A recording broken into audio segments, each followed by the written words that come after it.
बहुत से लोग हैं, उन पे सीटें बहुत हैं, फ्रंट में सबसे ज़्यादा सीट उन्हीं के पास हैं, तो वो किसी को भी पीछे कर सकते हैं, और जो भी पीछे जाएगा उसका सौभाग्य होगा कि प्रभु श्री राम जी के पीछे बैठा है वो। उनको आप अपनी तरफ क्यों नहीं बुला लेते? अगर कोई व्यवस्था ऐसी हो तो सबसे बड़े पीछे बैठ जाए, प्रधान सांसद भी। अच्छा, आप प्रधानमंत्री को बैक बेंचर बनाने के मूड में हैं? आप उनको वो सीट तो नहीं बदल सकता कोई, वो सीट तो लोग डेमोक्रेसी में नहीं बदल सकती, वो सीट तो उनकी रहेगी, लेकिन बहुत सारे ऐसे लोग हैं जो पीछे जा सकते हैं, उनकी जरूरत क्या है आगे। अच्छा, आपका गणित कैसा है? How are you in maths? आपका गणित कैसा है? सॉरी, आपका मैथमेटिक्स में कैसा है? स्ट्रांग है, वीक है? मेरा मैथमेटिक्स ठीक है। ठीक है। अच्छा, मैं एक सवाल करूंगी, 2+2 आप बताना 4 बनता है या 8। एक पॉइंट कि प्रियंका गांधी अभी हाल में प्रशांत किशोर से मिली और उनके पास जनरल सेक्रेटरी है, उनके पास कोई चार्ज नहीं है, सुनने में आया कि शायद वो यूपी में फिर इंटरेस्ट दिखाएं। दूसरी बात, अभी कांग्रेस की हाल में यूपी वालों की मीटिंग हुई थी, वहाँ पे शायद किसी ने सजेस्ट भी किया था कि हम ओवैसी के क्यों नहीं बातचीत करते हैं। तो ये सब क्या हो रहा है? ये 2+2 बन के कितना नंबर आता है आपके पास? देखिए, हालांकि वो बहुत बड़ा विषय इसलिए नहीं है, वो भी चिंतन करेंगे कि बिहार में क्या हुआ है उनके दल का, और अगर वो रणनीति बना रहे होंगे कांग्रेस के साथ तो उन्हीं की कंपनी कई टुकड़े हो गए हैं उसके, उन्हें हम ले लेंगे किसी को। ये प्रशांत किशोर की बात हो रही है? हाँ, तो अगर कोई ऐसा उन पर रणनीति अंदर होगी, क्योंकि कंपनी के कई टुकड़े हो गए, मुझे जो जानकारी मिली है, तो अगर कोई ऐसी कंपनी होगी जो उनके साथ ही काम करती होगी तो हम भी उनको ले लेंगे। लेकिन आपका क्या कांग्रेस के साथ गठबंधन रहेगा? क्योंकि पंचायत चुनाव में तो अभी अलग अलग रास्ते जा रहे हैं। नहीं, चुनाव पंचायत का तो कोई पॉलिटिकल पार्टी लड़ती नहीं, हम लोग भी सिंबल से नहीं लड़ते हैं, ना सिंबल से लड़ा जाता है। जो आगे वाला चुनाव आने जा रहा है उसमें हम लोग गठबंधन रखेंगे और कोशिश होगी गठबंधन बहुत मजबूत बन करके आए। बट मजबूत मीन्स के अखिलेश के साथ गठबंधन करना, आपका रेपुटेशन है कि आप बड़े दिल की दोस्ती करते हैं, आप सीट्स भी ज़्यादा देते हैं जो शायद वो डिलीवर ना कर पाए, पर अब now it is time to be realistic. तो आप किस आधार पे सीट्स देंगे? कोई आपने कुछ तरह का फॉर्मूला बनाया है? हालांकि जो डेमोक्रेसी में फार्मूला तो ये होता है कि जिसको ज़्यादा वोट मिला हो, लेकिन क्योंकि विधानसभा का समीकरण देखना पड़ता है, कई बार बीजेपी के लोग इतनी चिंता कर रहे थे किस जाति का अध्यक्ष बनाएं। यूपी में पहले निषाद समाज के नाम चलाया उन्होंने, फिर लोधी समाज का चलाया, फिर ब्राह्मण समाज का भी चलाया। उन्होंने कहा क्षत्रिय, क्योंकि मुख्यमंत्री क्षत्रिय बन नहीं सकता है, तो ये कैलकुलेशन करते रहे बीजेपी के लोग।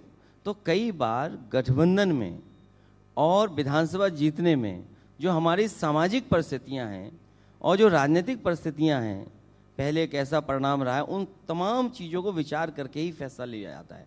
लेकिन जैसा मैंने पहले कहा कि सवाल सीट का नहीं है, सवाल जीत का है। जो जीतेगा वो सीट वही लड़ेगा।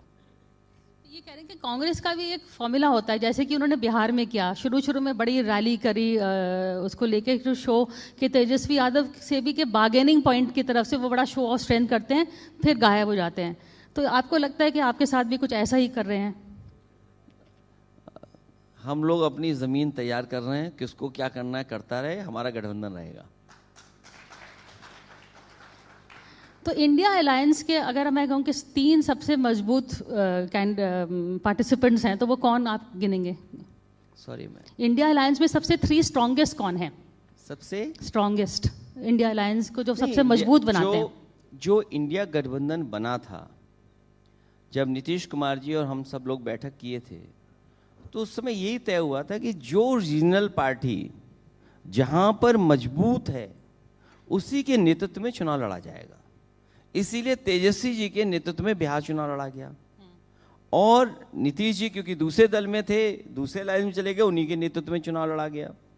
तो ये इंडिया गठबंधन जब बना था तो यही फैसला लिया गया था सभी दलों ने मिलकर के कि जो रीजनल पार्टी जिस प्रदेश में सबसे स्ट्रांग है उसी के नेतृत्व में चुनाव लड़ा जाएगा, और वही आधार हमारे इंडिया गठबंधन का था। हमें उम्मीद है कि बीजेपी को हराने के लिए, क्योंकि बीजेपी ने सब बर्बाद कर दिया। अब आप देखिए रुपया कहाँ पहुंच गया है। अभी प्रधानमंत्री जी युगांडा गए हैं। युगांडा और भारत की करेंसी का अगर आप वो करेंगे तुलना, तो हमारा देश गरीब दिखाई दे रहा है उनसे। ये बीजेपी के लोग चिल्लाते हैं सुबह से शाम तक कि इतनी अर्थव्यवस्था अच्छी हो गई, दुनिया में हम इस नंबर पे पहुंच गए हैं। पर कैपिटा इनकम क्या है इनकी? पर कैपिटा इनकम क्या है? और यूपी की पर कैपिटा इनकम क्या है? अभी हाल ही में मैंने ये फैसला लिया और हम लोगों ने बहुत विचार करके ये बात कही कि जो महिलाएं हैं उत्तर प्रदेश की, गरीब परिवार जो हैं, बहुत सारे ऐसे परिवार हैं, सपेरा है, पाल समाज के लोग हैं, प्रजापति समाज के लोग हैं, विश्वकर्मा समाज के लोग हैं, कठेरिया समाज के लोग हैं और तमाम दलित समाज के गरीब लोग हैं, महिलाएं हैं, और उन्हें हम 40,000 रुपया साल में देंगे। बीजेपी 10,000 दे रही है तो सरकार बना ले रही है। तो अब आप सोचिए 40,000 देने पे हमारी सीटें कितनी आएंगी। अब आप पूछेंगे 40,000 आएगा कहां से? हाँ। ये पहला सवाल। हाँ। तो 40,000 कहां से आएगा, इसका मैंने उदाहरण दिया कि आप देश के सब उद्योगपतियों की सूची बनाइए। और ये मैं देख रहा हूं यहां बहुत सारे सब जागरूक और पढ़े लिखे लोग दिखाई दे रहे हैं मुझे। आप गूगल करिए, चैट जीपीटी पे देखिए कि किस उद्योगपति पे कितना उधार है। केवल टॉप 10 निकाल लीजिए आप।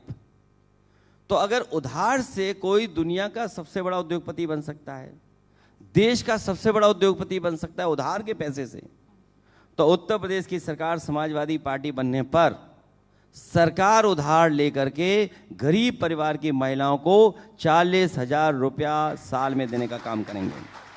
और 40,000 इसलिए दे रहे हैं, 40,000 इसलिए दे रहे हैं, शुरुआत समाजवादी पार्टी ने की थी कि 500 रुपये हम लोग दे रहे थे महिलाओं को, गरीब परिवार की महिलाओं को 500 रुपये दे रहे थे।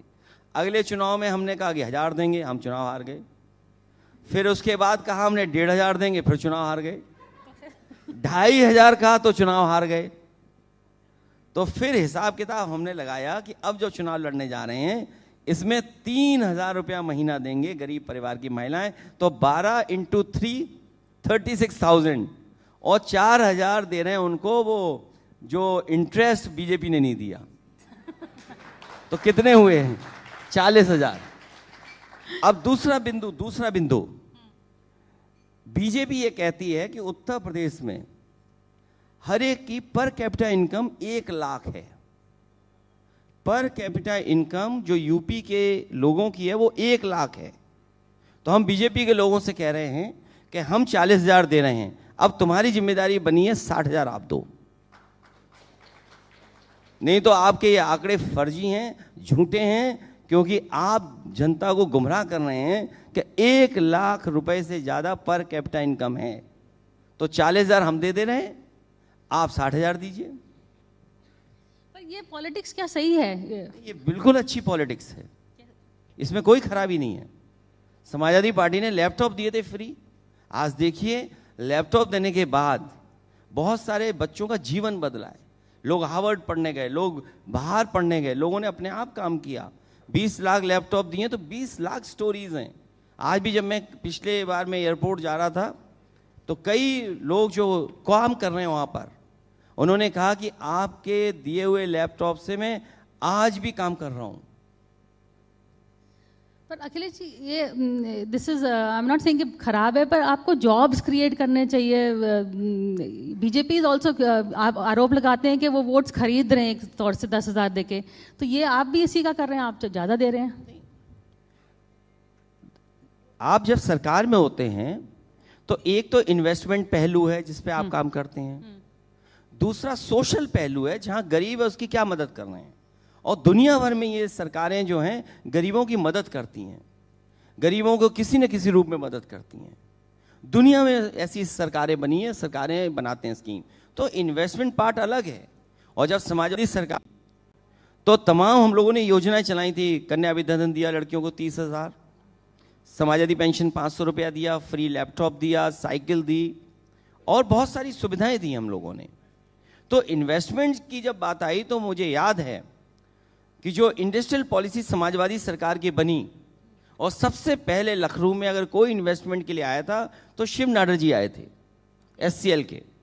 और शिव नाडर जी जब आए तो कई मीटिंगों के बाद, उनके अधिकारियों से मीटिंग के बाद, उनकी जो जो इश्यूज थे उनको रिजॉल्व किया, और उसका परिणाम ये हुआ कि नोएडा के बाद सबसे बड़ा ट्रेडिंग कैंपस अगर कहीं बना है तो वो लखनऊ में बना है। आज भी वहाँ पर 6000 के लगभग नौकरी पा रहे हैं बच्चे, वाइट कॉलर जॉब। दूसरा, सैमसंग का जो नोएडा में इन्वेस्टमेंट आया, मुझे याद है कि सैमसंग को लेकर के तमिलनाडु की सरकार भी कुछ इंसेंटिव्स दे रही थी। उनके जो अधिकारी लोग आए तो मैंने कहा उनसे कि आप क्या इंसेंटिव चाहते हैं, और आप लिस्ट दीजिए मुझे, ये इंसेंटिव चाहते हैं। और उस समय हमारी सरकार ने ये फैसला लिया कि तमिलनाडु सरकार से बेहतर इंसेंटिव सैमसंग कंपनी को दिए, और उसका परिणाम ही हुआ कि नोएडा में एक्सपेंशन सैमसंग ने किया।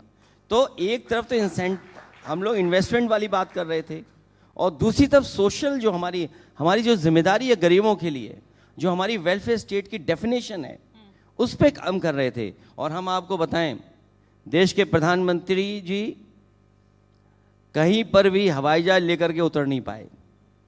केवल समाजवादी सरकार की जो बनाई हुई सड़क थी उसी पर देश के प्रधानमंत्री अपना हवाई जहाज लेकर उतर पाए। और अगर ऐसी सड़क बीजेपी के लोगों ने बनाई होती तो प्रधानमंत्री वहां उतरे होते। अगर कहीं देश में बनी हो तो बताइए। तो ये इंफ्रास्ट्रक्चर में क्या काम करना है। आज भी देश का सबसे अच्छा एक्सप्रेसवे अगर किसी ने बनाया तो समाजवादी सरकार में उत्तर प्रदेश में आगरा लखनऊ बनाया, और जिसका एक्सटेंशन हम लोग लेकर के गए बलिया तक। और मुझे याद है गाजीपुर बलिया तक वो बनना था। आज भी जहां मैं छोड़ के आया था पखनपुरा, उस गांव से आगे सड़क नहीं गई। अगर 30-40 किलोमीटर बन गई तो ये सड़क, तो यूपी से आपका बिहार जुड़ जाता, बक्सर जुड़ जाता। आज तक नहीं बनाई बीजेपी के लोगों ने। और इसी एक्सप्रेसवे से कनेक्ट होना था आपका वाराणसी। देश के प्रधानमंत्री जी, मुख्यमंत्री जी हमारे कमाल के हैं, उन्होंने गोरखपुर तो कनेक्ट कर लिया, बनारस कनेक्ट नहीं किया उससे। तो ये डबल इंजन चल नहीं रहे, साथ साथ एक दूसरे टकरा रहे हैं, एक दूसरे के टक्कर मार रहे हैं। अगर ये बात गलत हो तो आप बताइए। और फिर जो एक्सप्रेसवे इन्होंने बनाया, अगर किसी के पेट दर्द ना होता हो, कमर दर्द ना होता हो, तो बुंदेलखंड एक्सप्रेसवे चला जाए, अपने आपको दिल्ली में, लखनऊ में इलाज कराना पड़ेगा। इतना खराब बनाया इन्होंने, सोचिए आप। तो एक्सप्रेसवे जो बनाया समाजवादियों ने, और जो डिज़ाइन समाजवादियों की थी, वही NHAI आज अपना रहा है। हमारे पहले एक्सप्रेसवे में, देश के में, कहीं भी टोल ऊपर नहीं था, एग्जिट पे था सब। और वे साइड एमिनिटीज़ ऐसी बनाई जो वर्ल्ड क्लास हैं, ट्रक वाले रुक सकें, आम लोग रुक सकें, फैमिली के साथ जो चल रहे हैं उनको एक सुविधा मिले। तो उस तरह का एक डिज़ाइन किया था। केवल हाईवे डिज़ाइन नहीं किया था, उसके बगल में मंडियाँ बनाई थी। मंडियों से कम किसान को लाभ पहुँचे। तो शहरों को जोड़ना, गाँवों को जोड़ना, और हमारा रूरल इंफ्रास्ट्रक्चर कैसे बेहतर हो, उस एक्सप्रेसवे से हमारे किसानों को कैसे लाभ पहुँचे, उसके लिए 100-100 एकड़ की मंडी बनाई जा रही थी। कन्नौज में मंडी बनाई आलू की, इन्होंने काम बंद कर दिया उस पर। कन्नौज में परफ्यूमरी पार्क बनाया। दुनिया में आज परफ्यूम का बिजनेस जाने कहाँ है। हर इंसान, हर लोग पसंद करते हैं खुशबू। और भारत की, हिंदुस्तान की अगर कोई राजधानी हो सकता है परफ्यूम की, तो वो कन्नौज हो सकती है। वहाँ पर हम लोग फ्रांस से वहाँ का देख करके, समझ करके, और बड़ी बड़ी कंपनियों से टाइप करके हम लोग परफ्यूमरी पार्क बना रहे थे कन्नौज में। लेकिन भारतीय जनता पार्टी को गोबर पसंद है, उन्हें परफ्यूम पसंद नहीं है। इसलिए उन्होंने हमारे कन्नौज का परफ्यूम पार्क भी बंद कर दिया। उनसे पूछिए कि आखिरकार परफ्यूम पार्क क्यों बंद किया। और एक काऊ मिल्क प्लांट बनाया था हम लोगों ने कन्नौज में, काऊ मिल्क प्लांट।